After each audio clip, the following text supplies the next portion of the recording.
Chapter 18 Shaowan's Apology. At dinner that night, Xie Chuchen couldn't stop thinking about Shaowan's heroic figure when she saved him. Her figure then and her figure 3 years ago merged as one in his mind. It left him feeling extremely restless. He was excited and happy and nearly overflowing with giddiness. He had a wonderful appetite because of it.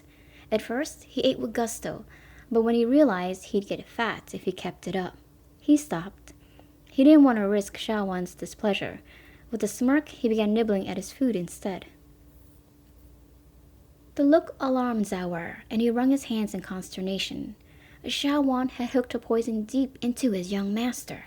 He wanted to caution his young master to be careful, to not be taken in by Shaowan.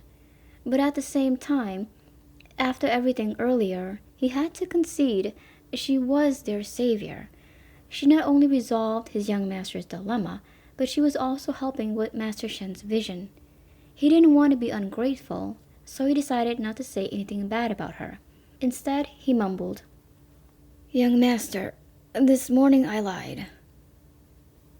Xie Chuchen's suspicious stare made Zhao redden with guilt. "Miss Zhao brought young master back last night, and you did throw up on her. But she didn't get angry.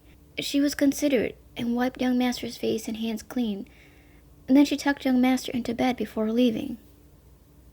I was awake, but I pretended to be asleep, so I saw everything.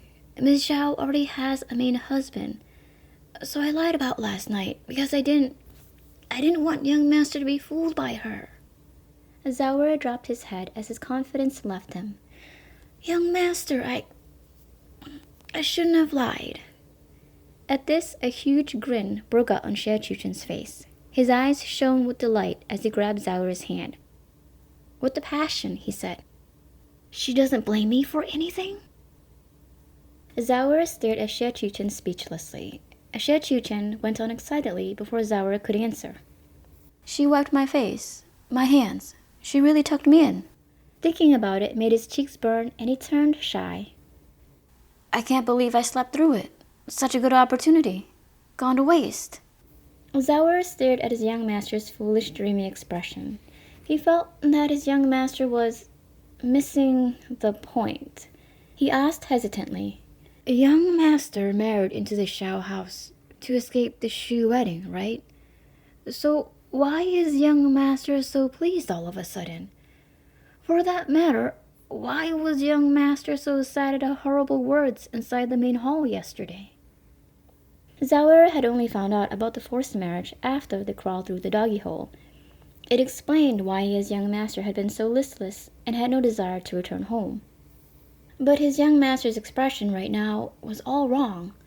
Was his young master actually interested in Shaowan? Impossible! The more Zhao thought about it, the more horrified he became. She was the worst, rich and predatory. "Do you think I'm the kind of person who'd marry one to avoid another?"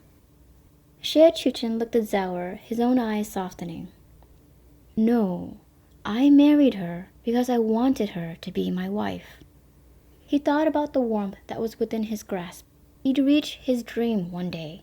He just had to take it one step at a time. Xie Chuchen was silent for a moment as he gathered his thoughts. Then he rallied himself and declared with determination, "I'm going to be the best husband she ever has." Ji Shumo was depressed. Shaowan had not only not apologized, but had left him at his mother's house. Now he was too annoyed to enjoy his meal.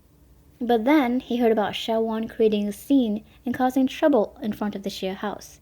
She had even brought Xie Chuchen and his father back with her. The news made him snort, and the anxiety he felt melted away. He knew he was irreplaceable in her heart. Did she really think her antics would work? She was overestimating herself if she thought she could change his mind by using Xie Chuchen to make him jealous. She would come back, begging, soon enough.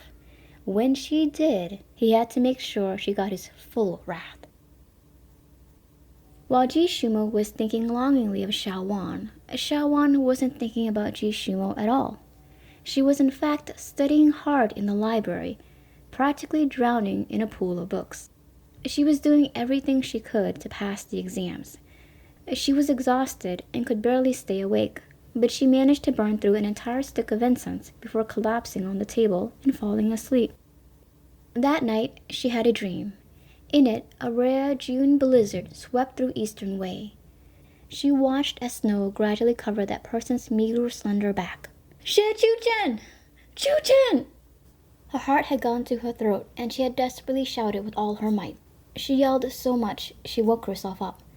That same night, Xie Qiuchen was curled up in bed with the picture scroll in his hand. He was very excited. He drifted to sleep while gazing adoringly at the pretty picture. Familiar taunts filled his dreams. "Isn't the young master of the Xie house a super ugly, unruly guy?" Even if I was desperate, I, Xiao Wan, would never fall for someone like that. Xie Qiuchen was so angry he grabbed the book and flung it out the window. A cry of pain erupted from outside. "Hey! Who dare hit this young miss?" Xie Qiuchen leaned forward and cursed. "It was precisely this young master who dared. Who did you say was unruly? Who did you say was incredibly ugly? Those that desire my hand in marriage are so numerous that the line extends from my home to the center of the capital. So even if I was desperate, you're not someone I'd consider." Xie Qiuchen woke up in a cold sweat. His head was pounding. He stood up and walked to the window facing Xiao Wan's courtyard. Her lights were still on. Was she unable to sleep because she was thinking of Ji Shumo?